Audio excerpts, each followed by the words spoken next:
Una tarde normal y tranquila del 13 de mayo de 1981, la plaza de San Pedro está repleta. Miles de personas esperan ver pasar al Papa Juan Pablo II, un líder carismático cuya presencia parecía intocable. De pronto, entre la multitud se escuchan dos detonaciones. El caos se desata. El Papa cae lastimado severamente, pero logra sobrevivir. El atacante, Mehmet Ali Agca, es detenido de inmediato, dejando al mundo entero preguntándose ¿por qué alguien querría acabar con la vida de una figura tan influyente de la fe? Ese día, la historia cambió, y aunque el atentado no cumplió su objetivo, dejó claro algo inquietante. Ni siquiera las figuras más admiradas están a salvo. Este episodio marcó un antes y un después, y aunque parezca una situación única, la historia del espectáculo y del entretenimiento está plagada de intentos similares, donde famosos, artistas y celebridades han estado a un paso de la tragedia.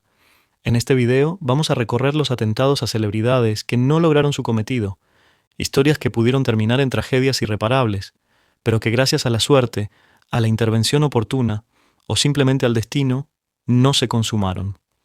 Algunos de estos casos son muy poco conocidos, y conoceremos las motivaciones detrás de estos actos y cómo cambiaron la vida de quienes los vivieron de cerca.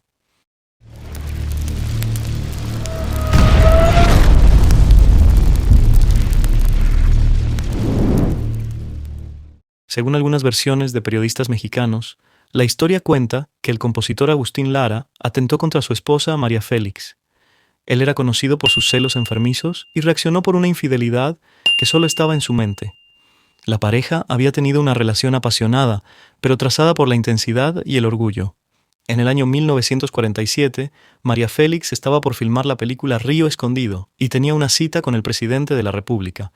En esa ocasión, ella se despertó desde muy temprano, cerca de las 4 de la madrugada. Mientras se arreglaba, inesperadamente y sin previo aviso, Lara se fue sobre ella, le lanzó un improperio, sacó un artefacto de fuego e hizo una detonación. La actriz en un reflejo bajó la cabeza y ese disparo pasó cerca de su nuca. Se dice que su maquillista, que se encontraba en la parte de abajo, subió rápidamente e intervino para que no hiciera una segunda detonación. Este episodio marcó el final de su relación amorosa y condujo a su divorcio ese mismo año. A pesar de los eventos, María Félix, con el tiempo, perdonó a Lara y llegó a declarar que se había dado cuenta de que el compositor la amaba profundamente.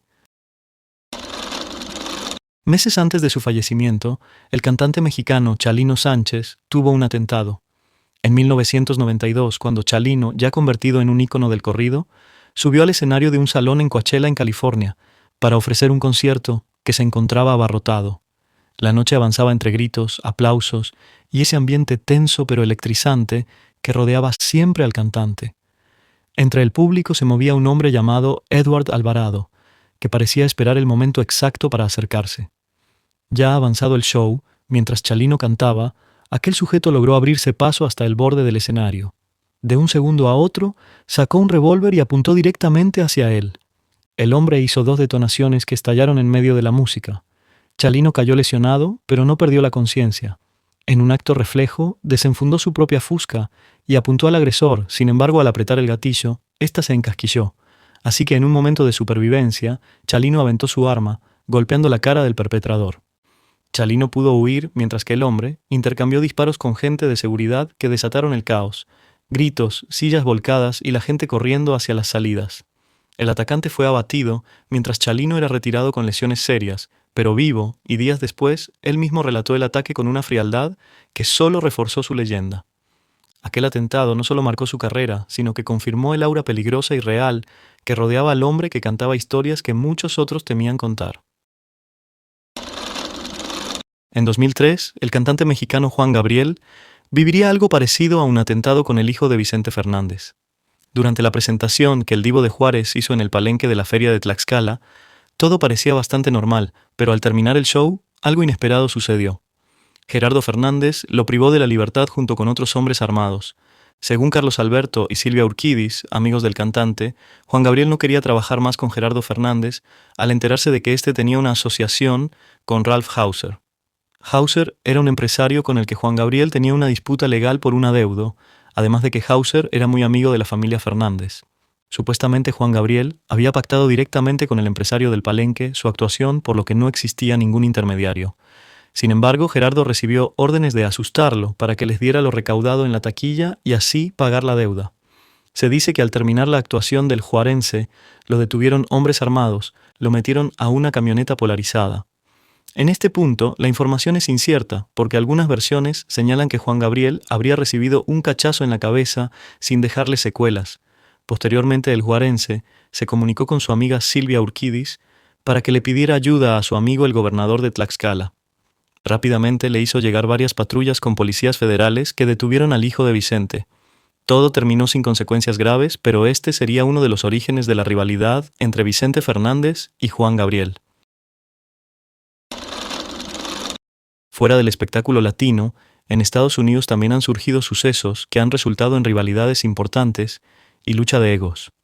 Una de ellas, sin duda, es lo que se vivió en un concierto homenaje a James Brown en 1983. En él se encontraba Michael Jackson y el cantante Prince, además de otros artistas importantes. James Brown, entusiasmado, le pidió a Michael que subiera al escenario y cantara con él. Hasta este punto, el video en cuestión es del dominio público, pero según se cuenta que hubo una persona lastimada por este evento. Y es que Jackson y James, en plena euforia, mientras ambos cantaban y bailaban, se puede observar que Michael le dice algo en el oído a James Brown. Poco después, Brown le pide a Prince que suba al escenario por petición de Michael. Prince subió al escenario, pero las cosas no saldrían nada bien para el cantante de Purple Rain. Y es que evidentemente Prince no se permitiría ser opacado por Jackson, y al subir al escenario, Prince pidió una guitarra a los músicos de Brown. Hizo una maniobra espectacular como solo él sabía tocar la guitarra. Sin embargo, al dejar el instrumento, Prince decide quitarse el saco y quedar desnudo de la cintura hacia arriba, y eligió hacer unos pasos de baile sensuales muy al estilo de Prince, aunque las personas presentes no estaban tan entusiasmadas como cuando subió Jackson. Prince decide bajarse haciendo una reverencia al público, mientras se colgaba de un poste de luz que adornaba el escenario y este cayó sobre el músico y los asistentes. Según la versión del productor Quincy Jones, este evento le provocó un enorme malestar a Prince, y esa noche el músico se fue rumbo al estacionamiento y esperó pacientemente en su limusina. Tenía la idea de arrollar a Jackson cuando éste estuviera frente a él. Prince estaba tan dolido que estaba dispuesto a atentar contra la vida de Michael, según las palabras de Quincy. Sin embargo, muchos han cuestionado la historia de Quincy Jones, ya que en los últimos años se dedicó a hablar pestes de otros músicos y colegas, dejando al descubierto un rencor contra sus propios compañeros, aquellos con los que alguna vez lograra grandes éxitos. Todo indica que Quincy cambió desde que ya no era tan requerido ni cotizado como en los 80. Pero la historia del presunto atentado de Prince hacia Michael aún hace eco entre los fanáticos de ambos astros. El cantante estadounidense Sean John Combs fue condenado el 3 de octubre de 2025 a 4 años y 2 meses de prisión, pero además de una multa de $500,000, aunque fue absuelto de los cargos más graves. En un recuento reciente de octubre de 2025, se informó que Combs fue víctima de un presunto ataque mientras dormía en su celda del Metropolitan Detention Center de Brooklyn. Según un amigo cercano al rapero, el incidente ocurrió de madrugada. Un preso desconocido habría ingresado a su celda sin que Combs lo advirtiera y lo despertó con un objeto punzocortante improvisado presionado contra su garganta. Por suerte, los guardias de seguridad intervinieron a tiempo. El atacante fue detenido y enviado a confinamiento solitario. Combs recibió atención médica. Las heridas fueron calificadas como superficiales y no fue hospitalizado de emergencia. Las autoridades del penal no han emitido una confirmación oficial clara del incidente, pero su abogado pidió mayores medidas de seguridad y solicitó su traslado hacia un centro con mejores condiciones. Desde entonces, el caso generó preocupación pública. Dado que Combs está preso por delitos relacionados con abuso sexual, se teme que su estancia en prisión sea peligrosa, especialmente por posibles represalias de otros reclusos. Este episodio se suma a una caída dramática en la imagen pública de Combs, de ser una figura influyente del hip hop con éxito internacional, a convertirse en un preso convicto que además sufre amenazas dentro del sistema carcelario. Su condena y este atentado refuerzan las denuncias en su contra y evidencian la vulnerabilidad y el riesgo real para personas con ciertos cargos al interior de prisiones. En la noche del 30 de noviembre de 1994, Tupac Shakur llegó al edificio del estudio Quad Recording en Manhattan para una supuesta sesión de grabación. Mientras entraba por el vestíbulo, dos hombres armados se le acercaron con la excusa de un robo. En segundos, la situación se volvió agresiva.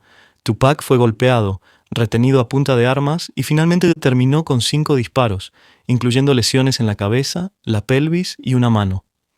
Aún lacerado, logró arrastrarse hasta el ascensor y subir por su cuenta, donde encontró varios conocidos del entorno de Bad Boy Records, lo que más tarde alimentó su desconfianza y teorías de traición. Desde allí fue trasladado al hospital, donde sobrevivió contra todo pronóstico. Al día siguiente, todavía vendado, salió del hospital en silla de ruedas para dirigirse a la corte, pues enfrentaba un juicio por otro caso. El ataque detonó un punto de quiebre en su vida. Tupac estaba convencido de que había sido una emboscada, lo que intensificó la tensión entre las escenas del rap del este y el oeste, y transformó su carrera, su desconfianza y su mensaje artístico para siempre. El video que a continuación vemos es muy inocente. Se trata de la actriz y cantante Liza Minnelli casándose con el productor de cine David Gest el 16 de marzo del año 2002. En él se puede observar uno de los padrinos, en este caso a Michael Jackson, mientras se ríe al ver a sus dos amigos besándose de forma eufórica. Pero esta inocente imagen tiene una historia muy impensable que pudo terminar de forma trágica. Tras el fallecimiento de David Gest en 2016, su ex guardaespaldas y Matt Handy aseguró que David buscó un sicario para eliminar a Elton John. Esto porque el cantante británico había hecho un comentario que molestó al productor. Cuando Elton John vio las imágenes de la boda dijo: «Voy a comprarle un marido heterosexual a Liza Minnelli». Un comentario despectivo que insinuaba que el productor tenía otras preferencias. Según el testimonio de Handy, David Gest, que estaba en Hawái en ese momento, se puso en contacto con un portero que conocía a personas conectadas en la isla para organizar un atentado por encargo. Presuntamente, pagó un anticipo de 20.000 libras, de un total de 40.000, para que Elton John fuera eliminado durante un concierto en Anaheim, California, en 2003. Y Matt Handy afirmó haber disuadido a David de seguir adelante con el plan, y el hit fue finalmente cancelado. Muchas veces lo que parece un comentario simple o chusco puede ser algo hiriente para otros y tener consecuencias graves. En la mañana del 24 de mayo del año 2000, Curtis Jackson, conocido como 50 Cent, salió de la casa de sus abuelos en South Jamaica, Queens, donde solía vivir. Se subió al asiento del copiloto del coche de un amigo, dispuesto a comenzar el día como cualquier otro, pero, mientras el vehículo estaba estacionado, un atacante armado se acercó por sorpresa. Sin aviso, el sujeto abrió fuego. En cuestión de segundos, 50 Cent recibió 9 impactos, en las piernas, la mano, el brazo, el pecho y también en la mejilla, que le atravesó la boca y cambió para siempre su voz y su dentadura. El conductor logró acelerar y alejarse mientras 50 Cent, consciente pero seriamente lastimado, intentaba mantenerse despierto. Fue llevado de emergencia al hospital, donde pasó semanas recuperándose y meses más en terapia física. A pesar de la gravedad, sobrevivió contra toda expectativa. Ese atentado no solo casi le quita la vida, moldeó su personalidad pública, fortaleció su imagen y se convirtió en la base narrativa de su música y de su ascenso definitivo en el hip hop.